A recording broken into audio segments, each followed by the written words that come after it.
If you died today, what dreams, what ideas, what gifts, what talents, what voice, what stories will die with you?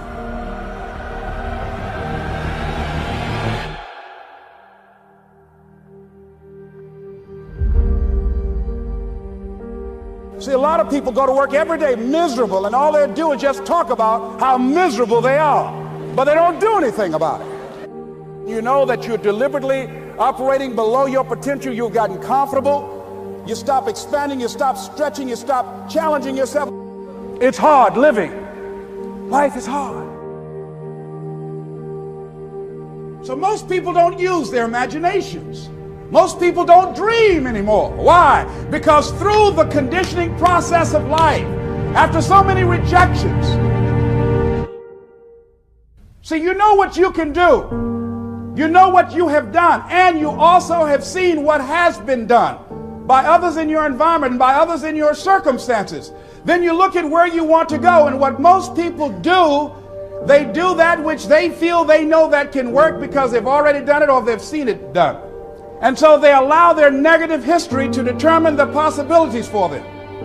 And so when they run into a roadblock, even if they have something beyond their comfort zone, when they run into a roadblock, something happens to them. Most people allow life to control them and their circumstances. Look into the future. What is it you want? What is it you'd like to create for you? You want to make your dream come true, you got to stay focused. Some people rather get even than get ahead. Stay focused on where you want to go. This is not going to be it for my life. I deserve more than this. See, that will start making you do some stuff.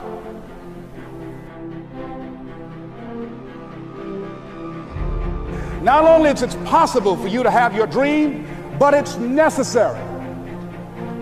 It's necessary that you have it, that you work on it, that you develop yourself, that you go for what is yours in the universe. The major key to your reaching your dream, your living up to your greatness, your making your contribution to your making things happen in your life is you.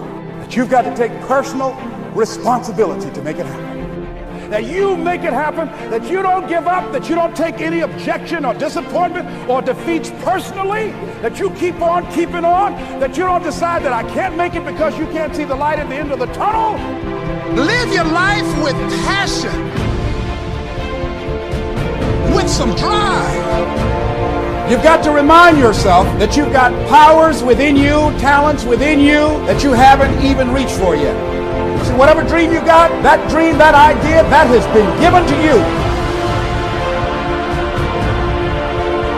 There's no guarantee that because somebody is now down on their luck, they can never come back. Who can guarantee that you can't make it? That you can't have your dream?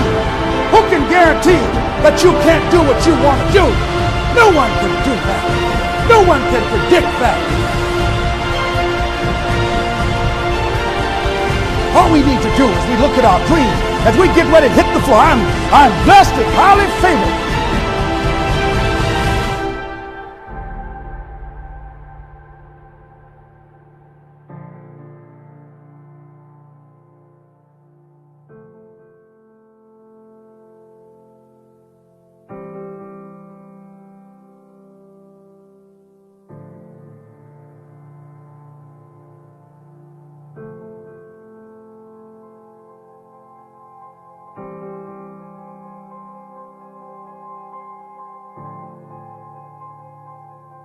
How could a man hit a target he could not see?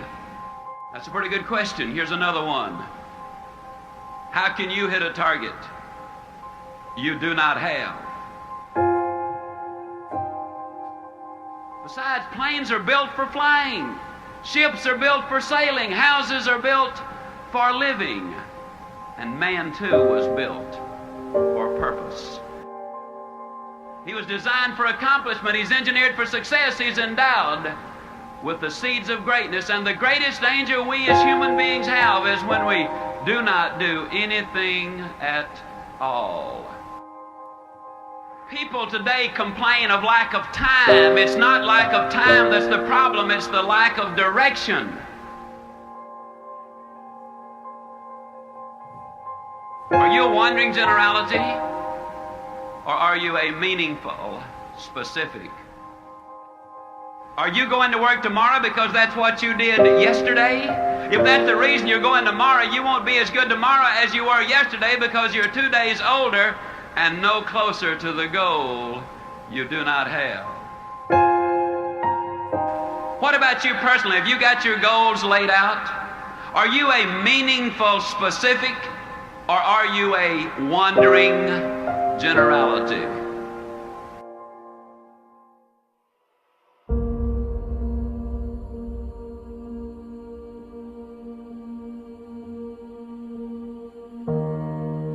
See, you are part of an equation, and you are needed. Part of why we should begin to look at how we give up our lives, that we've got to begin to see, what is it that I'm supposed to do? What is my life work? And then give ourselves to that. Because as we do that, ladies and gentlemen, I guarantee you, as you begin to take on this new era that we're in, if you decide that I'm going to begin to start living life, I'm going to start giving more of myself, I'm going to start putting out more, contributing more to life. Here's what's going to happen, ladies and gentlemen. I guarantee you that life will take on a whole new meaning for you. I guarantee you that life takes on a whole new dimension. That you'll be happier, you have a greater sense of happiness and fulfillment in life, that now you will begin to take off on some new paths to some newer horizons. That you'll begin to see life totally different than most people.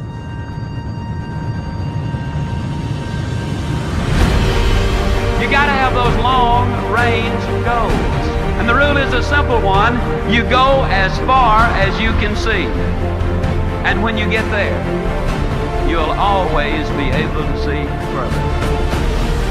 Are you a wandering generality, or are you a meaningful specific?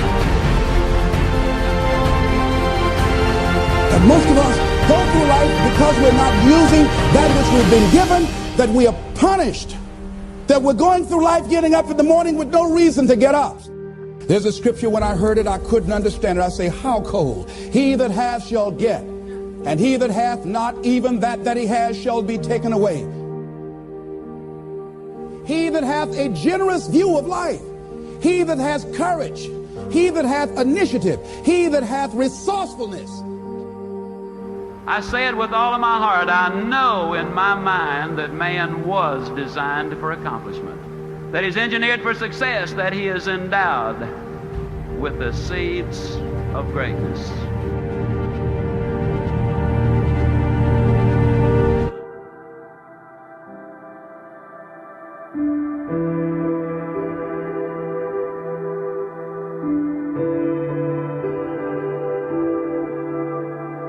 Life will always give us some questions. There will be times when we have to take time to search ourselves. And saying, with all of these things out here, these roadblocks and these obstacles, what is it going to require on our part to make it happen? What's the final determining factor that will determine whether or not we're losers or winners in life? And here's what the answer is. It's you. No, it's not your circumstances. No, it's not your past. It's you. You're going to determine that. No, not what happened to you. No. It's you. It's you. You will determine whether or not this mission that you're on, and I believe that we're all on a mission. I believe that we all have a purpose, and we didn't just show up just to work every day and face some hard experiences in life, or go home after work and pop a can of beer and sit in front of the television set. No, I don't think that life is like that for us. I think that we all showed up here on a divine mission to do something.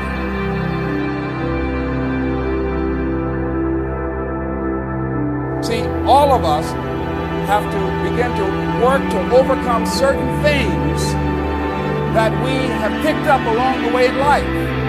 You've got to watch the energy that you're around, and you've got to start searching yourself to ask yourself, what is it? Is this really me? When you look in the mirror, when you look at your life, when you look at where you want to go, you got to ask yourself the question, is this really me? Samuel Smiles says, life will always be to a large extent what we ourselves make it. What we make it. What you make your life. Not what circumstances will make of it. Not what other people will make of it. But what you make of your life. That's what your life will be. Not what other people say it will be. Not what the environment will try and dictate to you. No. What you make it.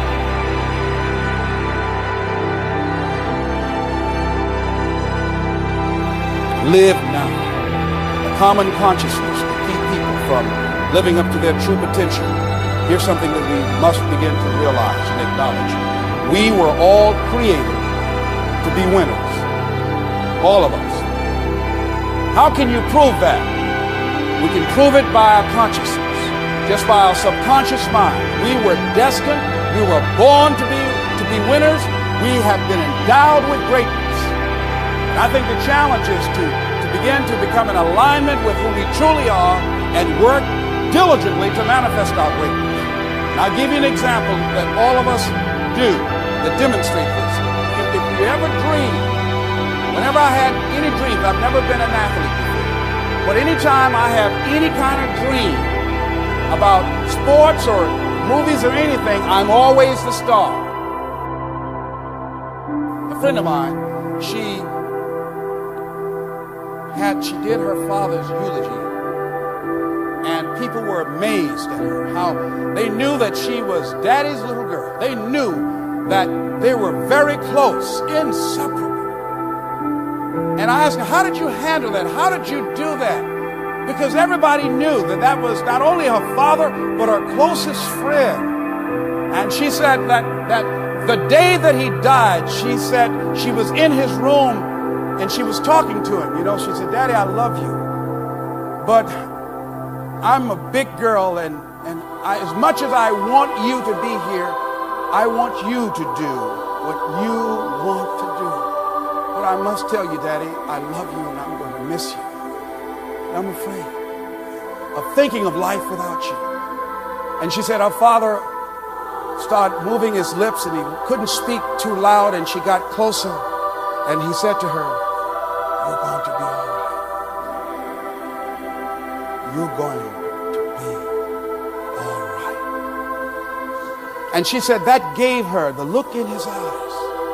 That gave her a certain assurance that there was something that even death couldn't conquer that was in her father, that was now a part of her. And that was, death could not take his spirit.